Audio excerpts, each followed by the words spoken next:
Hello everyone, welcome to my channel. My name is Eileen. This is a place where we talk about keto, low carb, intermittent fasting, not just for weight loss, pero para maging healthy.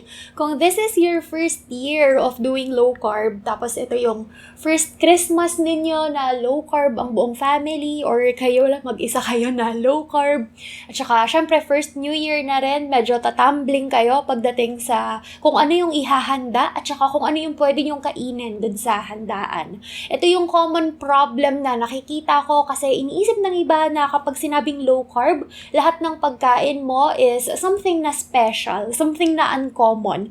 Pero ang katotohanan kasi, yung mga usual na handa natin kapag noche buena, mga low carb naman talaga. Meron nga lang mga pagkain na kailangang i-tweak ng konti, tapos meron namang mga pagkain na low carb na talaga. So, pwedeng yun na lang yung ihahanda ninyo.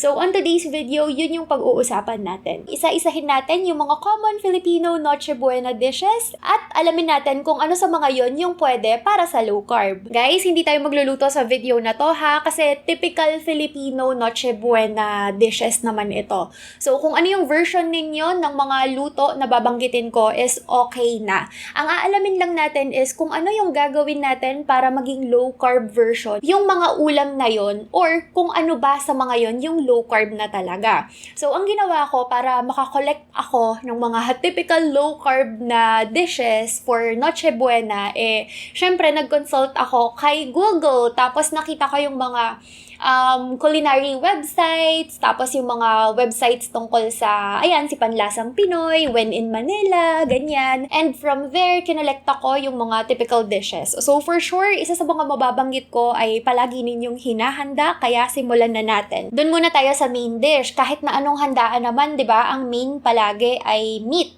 Either meat or pasta. So simulan natin sa pasta at saka sa pansit. So alam na nating lahat yan. Pasta, pansit is not low carb kasi galing siya sa noodles tsaka pasta. Pagdating sa pansit, pwede nyo namang isubstitute yung mismong pansit niya ng shirataki noodles. So, pwedeng ang gawin ninyo kung ang buong pamilya hindi naglo-low carb, tapos kayo lang yung naglo-low carb at gusto nyo talaga na kumain ng pansit para sa noche buena, yung toppings, yung gulay at saka yung meat na meron sa pansit, pwede naman na yun yung ihahalo ninyo sa inyong shirataki noodles. Tapos yung shirataki noodles ninyo, konting gisa-gisa na lang para maglasang pansit pa rin siya. Or pwede rin yung ginagawa ko na gulay lang talaga yung kinakain, pero hindi kami nagluluto dito ng pansit sa bahay. Ang ginagawa namin is low carb pansit.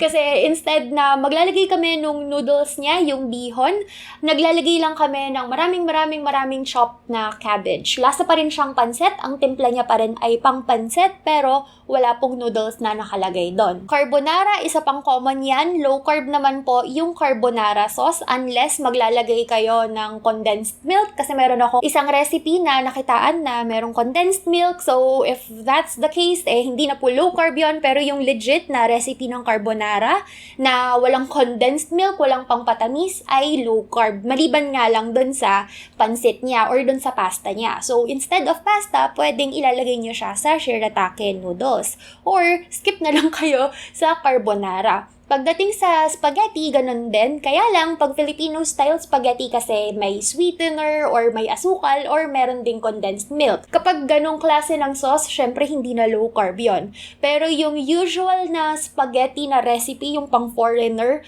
ayan, low carb po yan. Kaya kung ganun yung luto ng spaghetti ninyo, ayan, pwede. Basta isa-substitute nyo na lang yung noodles with shirataki noodles. Tapos, move on na tayo sa mga meat. Andito yung list ko, kaya palagi akong titingin dito. Number 1, palagi, meron tayong lechon. So, kung merong handa na lechon, ayan, low carb po yan. Solve na kayo agad sa noche buena ninyo. Yung ham naman, di ba palagi merong naghahanda ng ham? Depende po sa kung anong timpla nung ham. Kasi ang ham talaga is low carb. Kaya lang, hindi na siya magiging low carb kung yun yung mga ham na merong sweet na glazed or honey glazed, yung mga ganyan. Kasi yung honey niya sa taas, yung sweetness na meron siya, yung sweet sauce niya sa taas is made from sugar or pineapple sauce, pineapple juice, ganyan. So, kapag ganun po yung ham na meron kayo, skip na lang kayo or hanap na lang kayo ng ham na yung smoked lang tapos walang hinalong sugar or walang halo na any pampatamis. Tapos, next is, meron tayong barbecue. Pagdating sa barbecue, karamihan, pag minarinate si barbecue, hinahaluan ng asukal. Kung kayo naman ang maghahanda, makokontrol ninyo kung ano yung ilalagay ninyo sa inyong barbecue. So, skip na lang kayo dun sa paglalagay ng asukal. Kami sa family, kapag nag-marinate kami ng barbecue, simpleng-simple lang, minamarinate lang namin or binabrine yata ang tawag doon sa tubig na merong patis, na merong kalamansi, na merong asin, and pepper.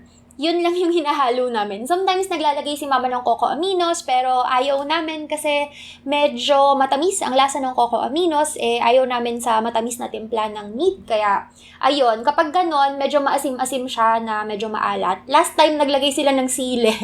Yung tinusok nila dun sa barbecue. So, medyo maanghang yung barbecue namin. Pero, ayun, preference nyo na yun.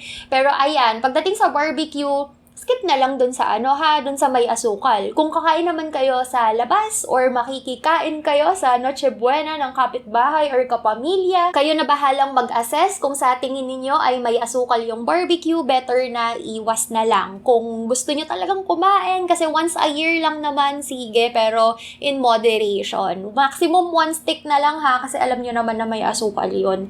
Masama po kasing combination yung taba at saka asukal o kaya protein and asukal. Kaya, ayun, ingat, konting alalay, okay? Tapos, meron din ribs. Hindi kami nagre-ribs kapag Christmas or New Year kasi masyado siyang expensive. Pero kung nagre-ribs kayo, good yan. Kahit anong luto ng ribs is good, basta wala lang pang patamis. Kasi yung iba, di ba, binababad nila sa pineapple juice or merong brown sugar na merong soy sauce, ganyan. So, syempre, tanggalin natin yung asukal. Cordon bleu, ayan, isa pa yan na low carb. Kaya lang, yung cordon bleu kasi, di ba, yung labas niya, nilalagyan ng breadcrumbs para masarap, para medyo crispy. Sa low carb, hindi po pwede yon kasi yung breadcrumbs na yon ay carbs. Lalo na kung kayo ay may sakit, kunwari, meron kayong diabetes, posible na makaapekto ito sa inyong sugar level. So, depende pa rin sa kung gaano kalala yung diabetes ninyo. Kasi kung pre-diabetic kayo, posible rin na wala siyang epekto kasi cover lang naman siya. Pero, kung meron kayong cordon bleu na handa or kapag pumunta kayo sa noche buena ng ibang pamilya ay merong cordon bleu, pwede nyo pa rin kainin yon. Tanggalin nyo na lang yung breadcrumbs or yung cover niya. Tapos, okay na yon, low carb na po yon. Kung kayo naman yung gagawa, edi skip nyo na lang yung paglalagay ng breadcrumbs. In my opinion, ang pinakamasarap na substitute for breadcrumbs is yung giniling na chicharon. Kung hindi nyo pa nasusubukan, itry nyo, tapos comment nyo sa akin kung nagustuhan nyo rin. Pero yun yung favorite namin na pinang-substitute. Tapos, another is embutido. Embutido is good, kaya lang may mga recipe na naglalagay sila ng flour, pang parami, at saka pang yung para mabubuo siya, 'di ba? Yung iba naglalagay ng flour, tas yung iba naman breadcrumbs din. So, syempre, pagdating sa flour and breadcrumbs, skip tayo doon. Kung kayo yung gagawa ng embutido, ha? Pwede naman kayong gumawa ng embutido na pure meat lang siya. Pure meat, tapos kung naglalagay kayo ng hotdog, okay lang naman, kaya lang consider na siya as dirty low carb. Kaya, iwasan nyo na yung paglagay ng flour at saka breadcrumbs, okay pa rin yun, pwede nyo pa rin yung kainin. Kung sa labas naman kayo kakain and hindi kayo sure kung pure ba na meat yung nasa embutido o meron siyang halo na flour, better i-skip nyo na lang. Or, kung favorite nyo yun, kain na lang with alalay in moderation. Tapos, morcon. Ang morcon is rolled na meat lang naman, di ba? Kaya pwedeng-pwede yan. Crispy pata, syempre, pwedeng-pwede po. Lalo na kung kayo yung magluluto. Kasi, alam nyo na si crispy pata, iluluto nyo sa maayos na mantika. Liam po, kagaya ni crispy pata, good na good yan. Lalo na kung kayo yung magluluto. Kung magro-roasted chicken naman kayo, ganun din. Skip lang kayo sa paghalo ng asukal as marinade. Or, kung bibili kayo sa labas, hanap kayo ng mga yung mga hindi masyadong matatamis yung timpla. And lechon kawali, ayan, isa pa yan. Magkakapamilya yan eh, 'di ba? Yung liempo, kaya lang si liempo kasi inihaw.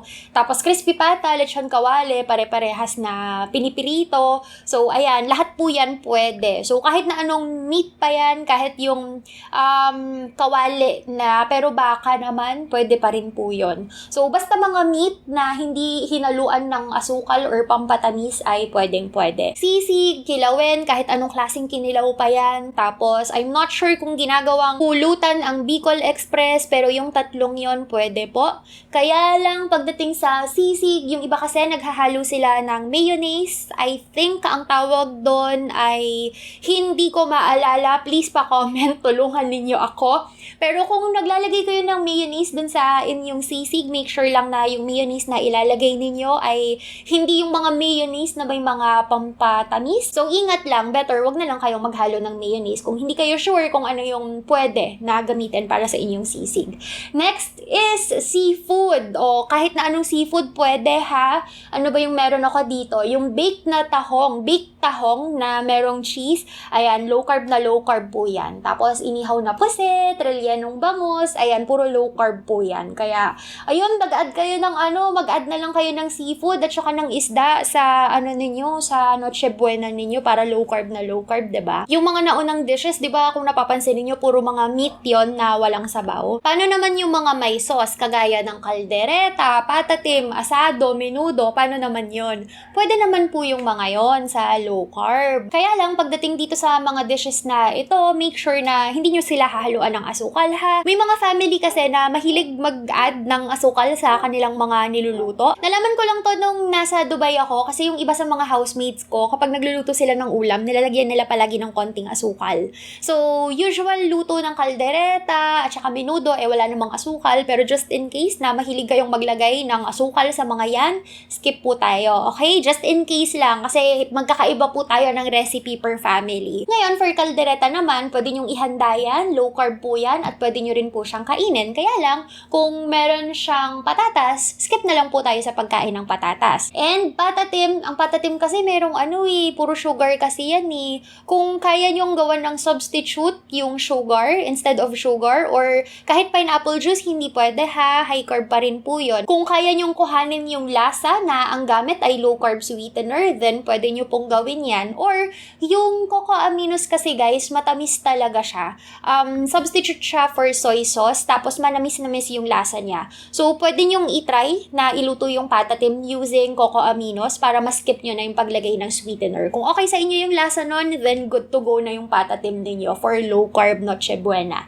Then, pork asado, ganun pa rin. Kasi si pork asado, meron siyang soy sauce. Tapos yung soy sauce, hinahaluan ng pwedeng kalamansi, pwedeng lemon. So, meron pa bang ibang hinahalo? Pineapple juice, ayan, pampatamis. So, kung kaya ninyo, kung okay sa inyo na instead of using that, yung pampatamis ninyo plus soy sauce, ang gamitin ninyo is cocoa aminos. Since manamis-namis naman na yung toyo na yon, then pwede naman kayo na magluto ng pork asado para sa Christmas, 'di ba? And menudo, ganun din, kagaya kay kaldereta. Huwag nyo na lang kainin yung patatas or any gulay na meron sa inyong menudo na hindi low carb. So, ganun lang naman yon. Pwede naman kayong kumain ng mga dishes na merong ingredient na hindi low carb. Just make sure lang na hindi nyo siya kakainin. Kung nakikinoche buena kayo sa kapitbahay or kapamilya, tapos alam niyo na mahilig sila na magbudbod ng asukal sa kanilang menudo, tanggalin nyo na lang din yung sauce. Pwede naman yun, di ba? Parang isa-separate nyo ng konti yung meat. Meron pa rin kayong makakain na konting-konting sauce, pero at least yung majority ng sauce, natanggal nyo naman na. Okay na rin yun. Dirty low carb naman yung tawag doon. Tapos, next is yung mga sides. Ayan. Usual, syempre, mga sides ay gulay. Pero simulan natin sa cheese. Hindi ko alam kung considered na sides ang cheese, pero Palagi kasi 'di ba kapag noche buena, merong queso de bola. Low carb ba 'yon? Yes, low carb po 'yon. So pwede niyo siyang kainin. And pwede rin po kayong gumawa ng ganito, 'di ba? Ang ganda niya tignan sa table. Tapos low carb na low carb rin po yung mga nakalagay diyan. Kasi ang mga nilalagay lang naman diyan is cold cuts, tapos lalagyan ng cheese, tapos lalagyan ng olives. So lahat ng 'yon low carb. So pwedeng-pwede po 'yon, 'di ba? Ang ganda pa niya tignan sa sa table at saka sa picture. Aside from that, lumpiang ubod, yung fresh na lumpia, low carb naman yon, pero low carb yung laman, pero yung wrapper, hindi po siya low carb. So instead, pwede nyo siyang i-substitute na ilalagay nyo na lang siya sa yung balot niya, ang gagamitin nyo na lang is cabbage. Kung okay sa inyo yung lasa. Pero kami, sa family, mahilig kami sa lumpiang ubod. Pero since nag-low carb kami, hindi na namin siya binabalot. Ang ginagawa namin, kinakain na lang namin yung nasa laman. So, mas madali siyang i-prepare kasi sinaserve na lang namin siya na parang salad. Ganon. Tapos, kung kakain naman kayo sa labas, lumpiang ubod, wag na lang kayong gagamit ng sauce. Kasi yung sauce, matamis yon, may asukal yon. So, doon na lang kayo mag-skip. Pero yung lumpiang ubod, yung mismong gulay na nasa loob, low carb naman po yon. Sa lumpiang ubod pala guys, merong merong singkamas. Pwede po yun, low carb po, pero in moderation. Okay? Tapos next, macaroni salad. Alam niyo po ba ang sagot? Hindi po yan pwede kasi ang macaroni salad ay puro macaroni, tapos meron pang pangpatamis, may condensed milk pa yung iba, hindi po. Hindi po siya salad na, ito po yung natatanging salad na hindi pwede sa low carb. Yan, at saka yung fruit salad. Pero yung mga salad, yung green na salad, yon, pwedeng-pwede nyo po yung gamitin or iserve na side dish ninyo. Aside from that, sipo egg, pwede. Kasi, di ba yung sipo egg, lang naman yun? Quail eggs na merong sauce, tapos, merong mga gulay-gulay, ganyan. So, pwede nyo pong gamitin yon or pwede nyo po siyang iserve na sides ninyo. Or, kung pupunta kayo sa handaan, pwede nyo pong kuhanin yon. Next is, ayan, patapos na tayo, dessert na. Pagdating sa dessert, dahil ang mga dessert ay palaging merong asukal, hindi po yun pwede for low carb. Pero, halos lahat naman po kasi ng dessert meron ng low carb alternatives. Kaya, kailangan nyo na lang siyang gawa ng paraan, konting Google, hanap kayo ng recipe na low carb alternative nung gusto ninyo na dessert. So, ito yung mga nakita ko na common dessert for noche buena. Bibingka, puto bumbong, marami pong mga recipe for low carb version ng mga yan. Tapos leche flan, napakadali lang po niyan. Yung usual na gawa ninyo ng leche flan, yung egg yolk, tapos di ba may gatas, ganyan. Kaya lang instead of sugar, ang gagamitin nyo lang is yung low carb na sweetener. So, ayun, leche flan na yon. Tapos instead na gagamit kayo ng condensed milk, meron pa ring recipe para sa low carb condensed milk. Kailangan nyo lang talagang maging creative. Ube halaya, alam nyo ba na pwede pong gawing low carb yan? Isa yan sa mga favorite namin na hinahanda kasi si Lola mahilig siya sa ube halaya. Kaya instead na yung high carb na ube halaya ang hihanda namin para kay Lola yung low carb version. So, paano yon? Puro coconut coconut milk, coconut flour, tapos all-purpose cream, sweetener, meron din siyang gelatin, tapos syempre yung ube flavor. So, ayun, lasa talaga siyang ube halaya. So, you just need to be creative. And buko pandan, pwede rin naman kasi ang gelatin kasi yung pagdating sa gelatin, guys, low carb naman talaga yung gelatin kasi wala naman talagang carbs yon. Ang problema lang, yung mga gelatin yung mga mix ng gelatin na merong flavor. Kasi yung mga yon, merong halo na siya na sugar. So, hanap kayo ng mga plain na gelatin. Tsaka, alam nyo ba yung mga gelatin na yung bloke siya na pahaba?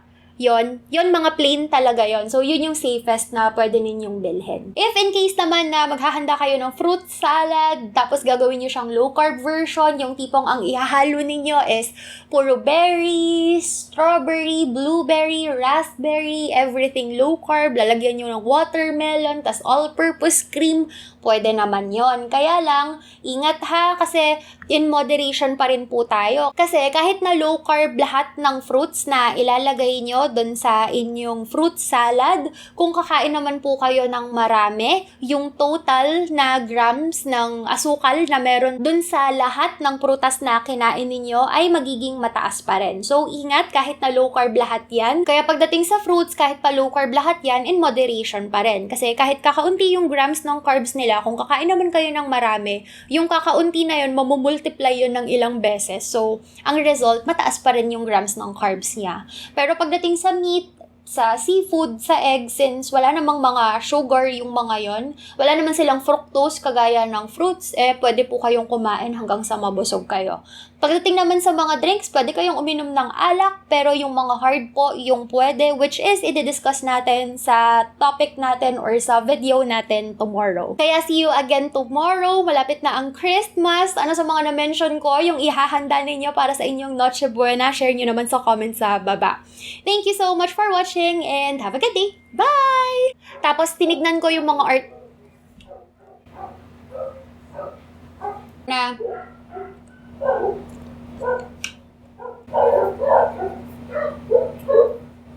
hindi ko na alam yung sasabihin ko.